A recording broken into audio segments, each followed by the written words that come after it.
É com alegria que eu recebo vocês.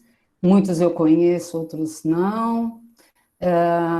Espero que transmitir essa mensagem, essa bem-aventurança que Jesus nos pede para todos vocês.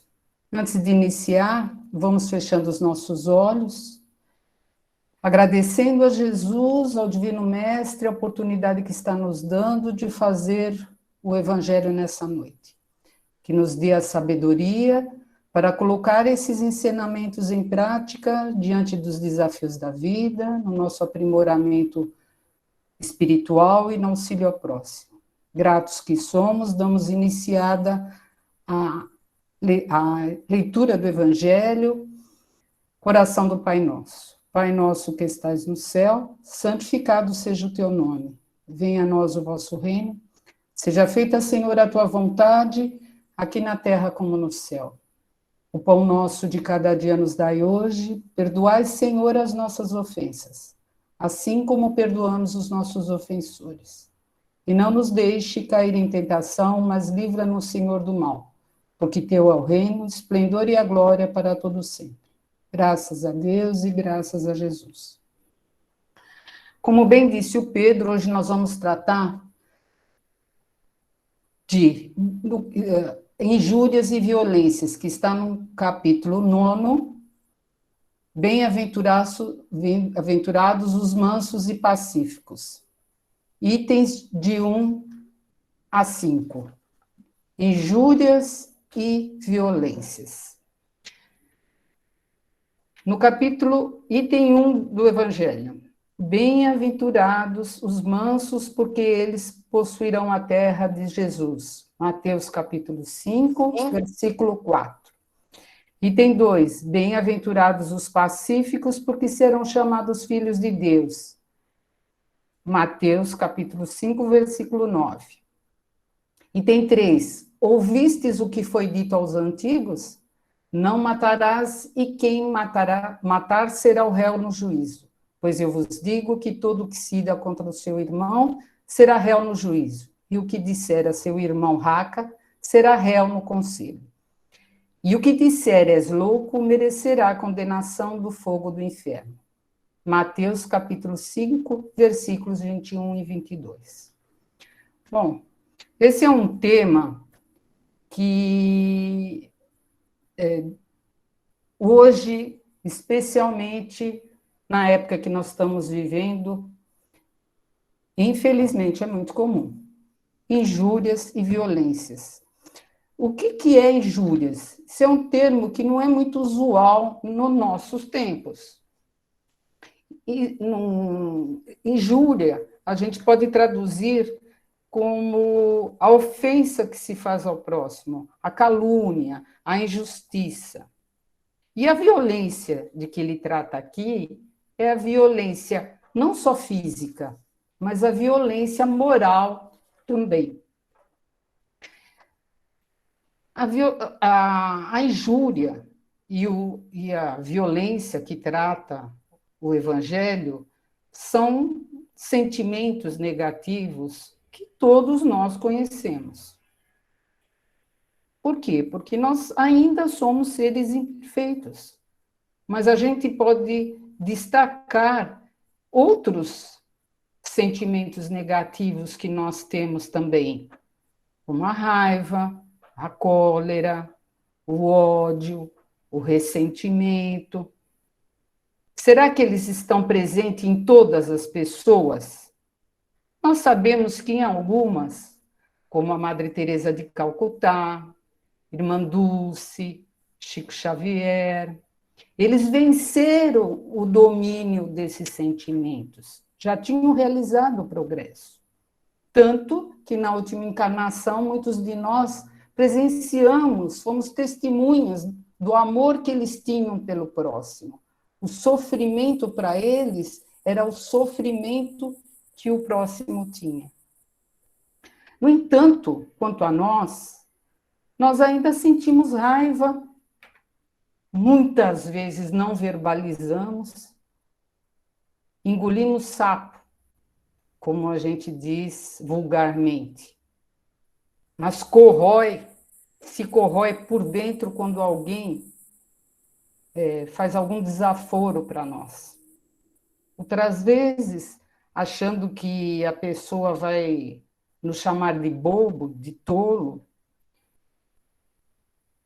ou a gente sente o orgulho ferido, a gente devolve o mal feito, aquilo que fizeram para nós, comentando com os outros, dizendo todas, comentando todas as negatividades que a gente acha que o outro tem, porque ele nos fez mal, e difamando essa pessoa para amigos que acreditam na gente.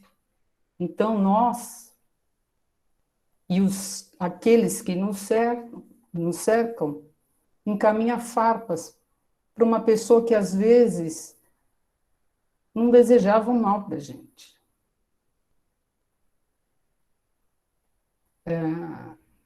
Com a pandemia, o que tem acontecido na grande maioria das famílias? Há 2 anos atrás, ou quase isso, né? O que era habitual na família? Era os pais irem trabalhar, eles saíam, né? Se não era o marido e a esposa, eu sou um marido, mas saírem e trabalhar, as crianças irem para a escola, ficar com o cuidador, e a família se reunia de noite. Hoje ficou diferente.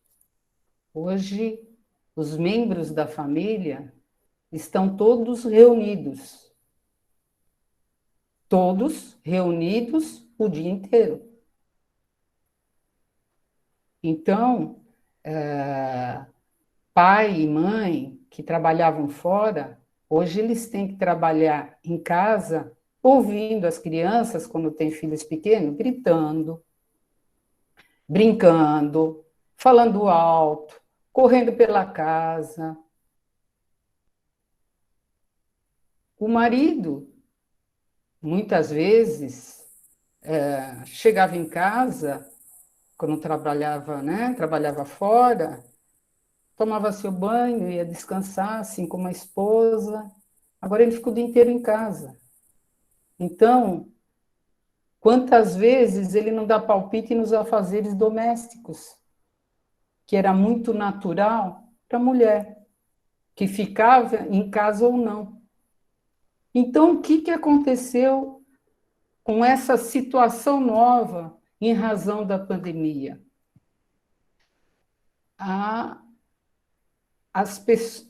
O núcleo familiar começou a entrar em desavença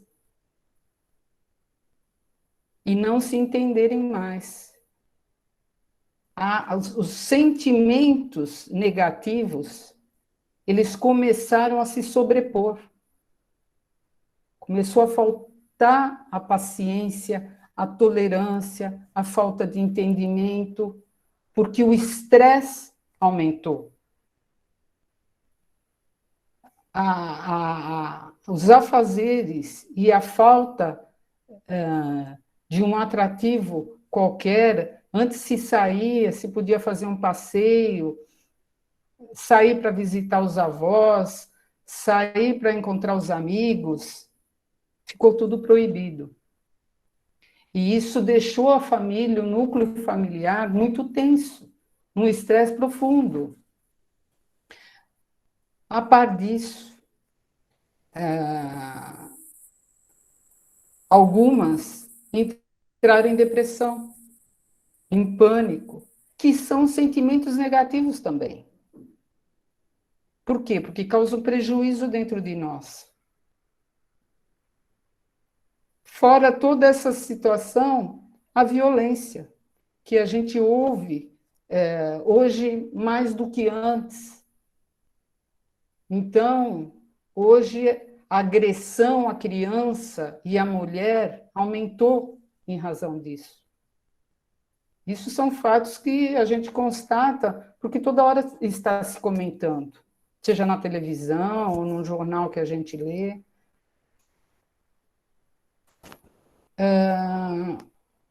Há quem diga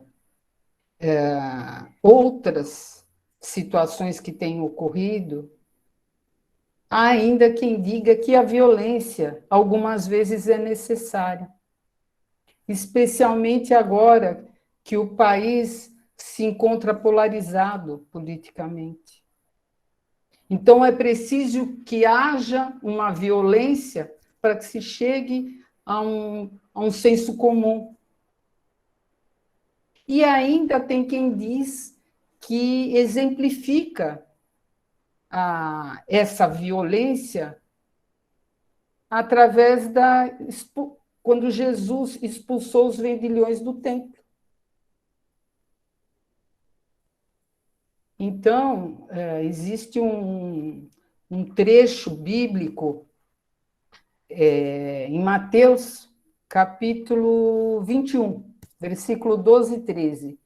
Mateus diz que Jesus, ao chegar no templo e ver os vendilhões ali no templo, ficou muito bravo e derrubou todas as bancas, as mesas, os bancos dos negociantes. E tem quem justifique fazer violência agora em razão de constar isto no Evangelho, em constar isto na Bíblia. Ocorre que Mateus, quando colocou isso, ele não colocou isto como uma encenação para manifestar, né, aquilo que estava ocorrendo no templo e que Jesus achou que podia o templo perder a espiritualidade, a condição espiritual do templo. Na verdade, ele foi firme, ele não tomou essas atitudes, porque Jesus era sereno. Então, ele nunca faria uma coisa dessa. Então, nós não podemos usar isso como um exemplo para cometer a violência. Até porque, se Jesus fizesse uma coisa dessa, o templo que era cercado por guardas, ele teria sido preso. Em momento nenhum a gente vê isso na Bíblia. Então, com o amor que ele tinha, e ele era amor, ele nunca faria uma coisa dessa, mas foi firme naquele momento, né? Ele advertiu exatamente para o templo não perder a sua essência espiritual. Então, não cabe justificar a necessidade de violência em momento nenhum. Uma outra situação que acontece que não é raro é nós reprimirmos o sentimento, todo sentimento negativo que nós temos. Quando a gente reprime aquilo que é negativo em nós, certamente a gente projeta no outro. Então, os outros são culpados porque eu estou com raiva. Os outros são culpados porque eu sou intolerante. O outro é culpado por isso que eu sou violento. Quando não, a gente somatiza esses sentimentos negativos. O que significa somatizar? Somatizar é quando o corpo físico não aguenta mais tanto sofrimento. Porque a gente sofre com esses sentimentos negativos. O corpo físico não aguenta. Então, o que acontece? Vêm as doenças. Então, a gente está sempre indo no médico tratar daquela doença a todo instante e não fica bom. E não melhora. E não melhora. Porque nós temos uma doença que está na alma e está refletindo no corpo físico. Então, é difícil a gente melhorar. O que é preciso para isso? Curar a alma. O que está errado em nós? O que a gente precisa melhorar? No Livro dos Espíritos, questão 917, os espíritos, eles nos dizem: o homem ainda está muito próximo da sua origem, ou seja, nós ainda nos deixamos levar pelos instintos. Porque a nossa origem espiritual começou com os instintos. Depois vieram as sensações e os sentimentos. Nós ainda, os espíritos, nos ensinam. Nós ainda estamos perto dos instintos. O instinto do quê? De preservação. Então, alguém nos fere e a gente retruca. De alguma maneira, a gente dá o retorno de volta, em negatividade.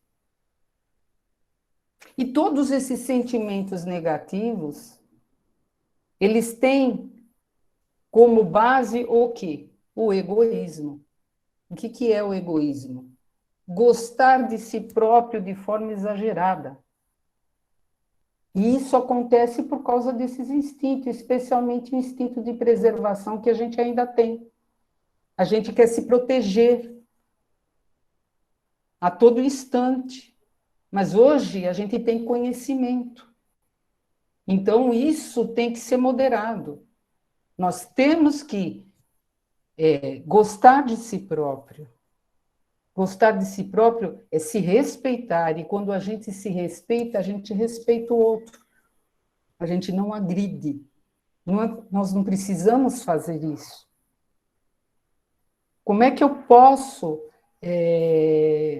lidar com esses sentimentos de rancor, de raiva, de mágoa, de ressentimento que eu carrego comigo?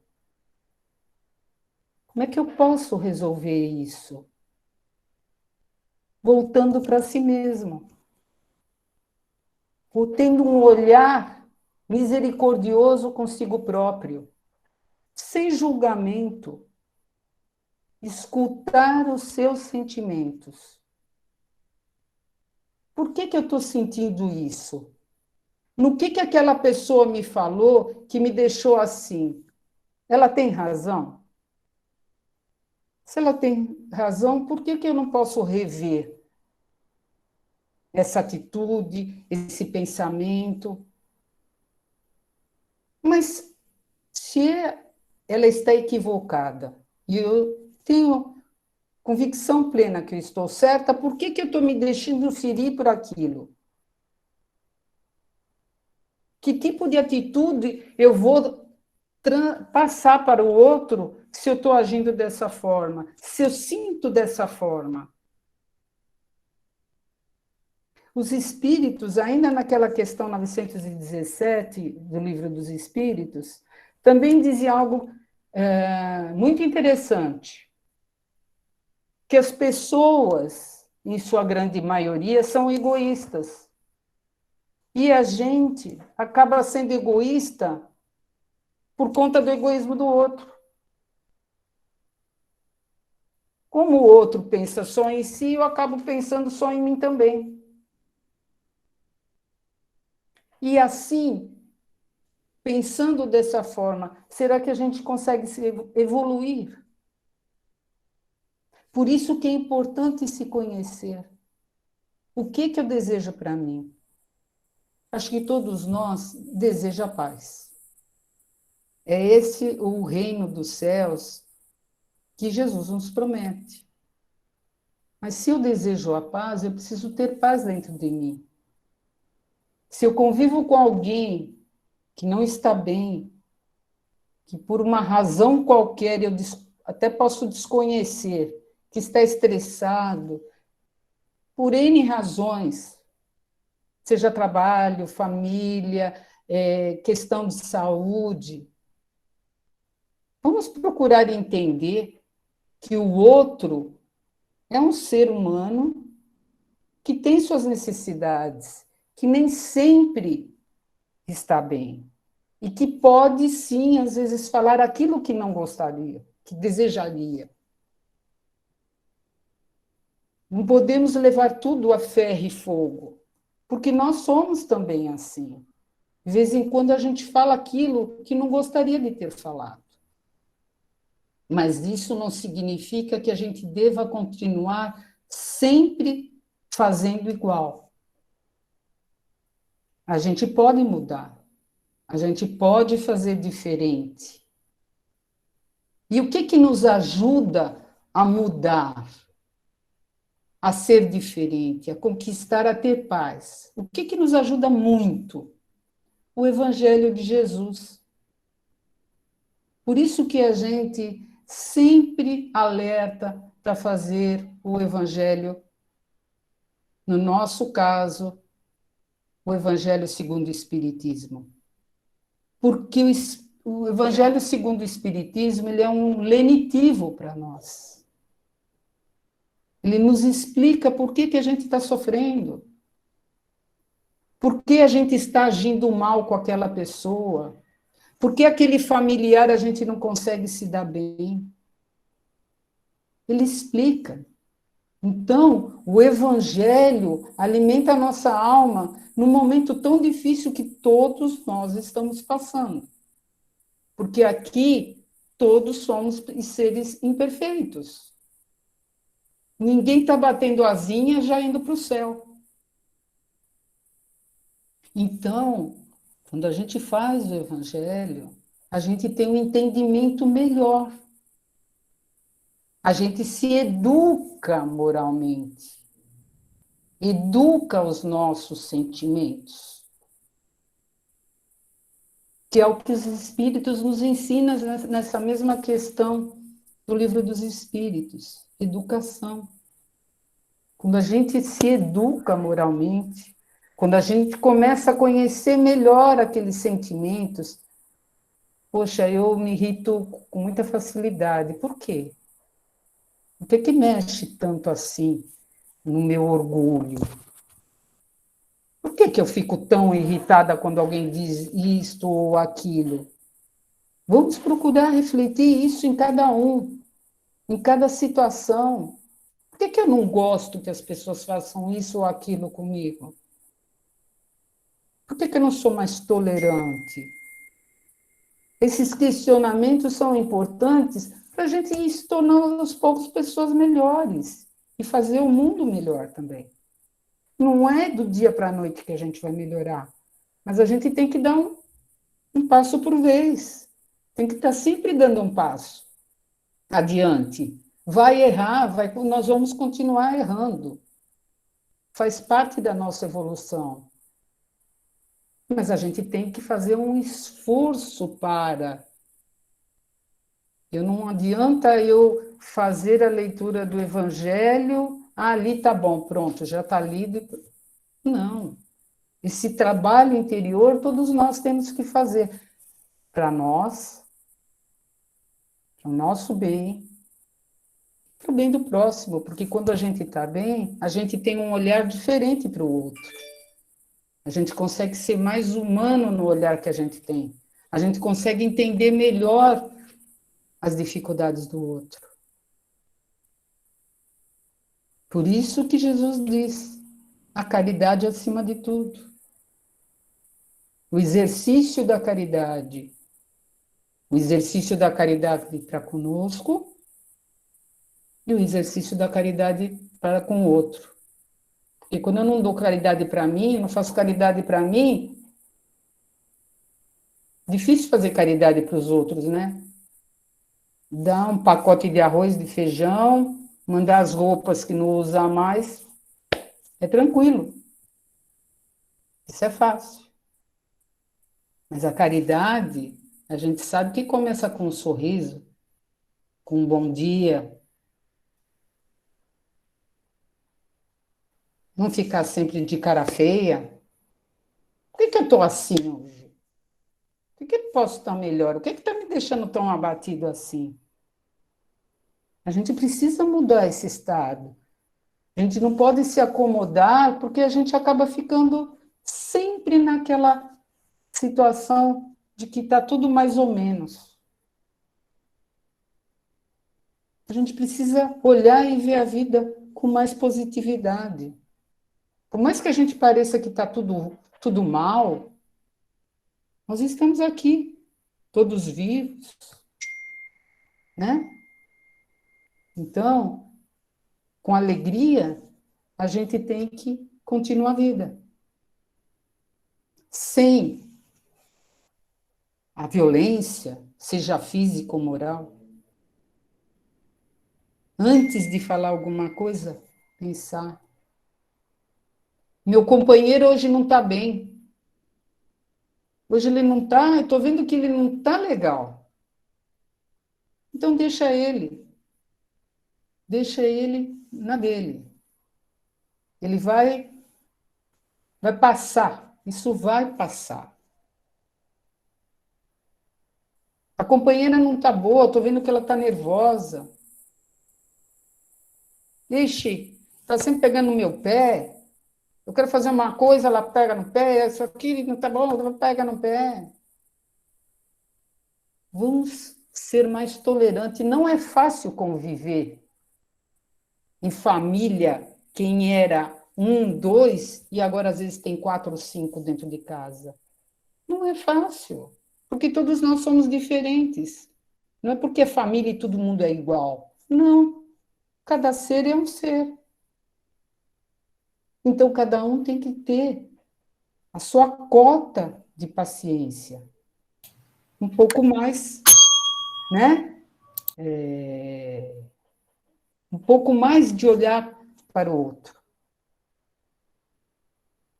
Então, é isso que nós procuramos traduzir nessa passagem do Evangelho. Espero que nós possamos ter dentro de nós um pouco mais de paz, né? Que é o que todo mundo quer.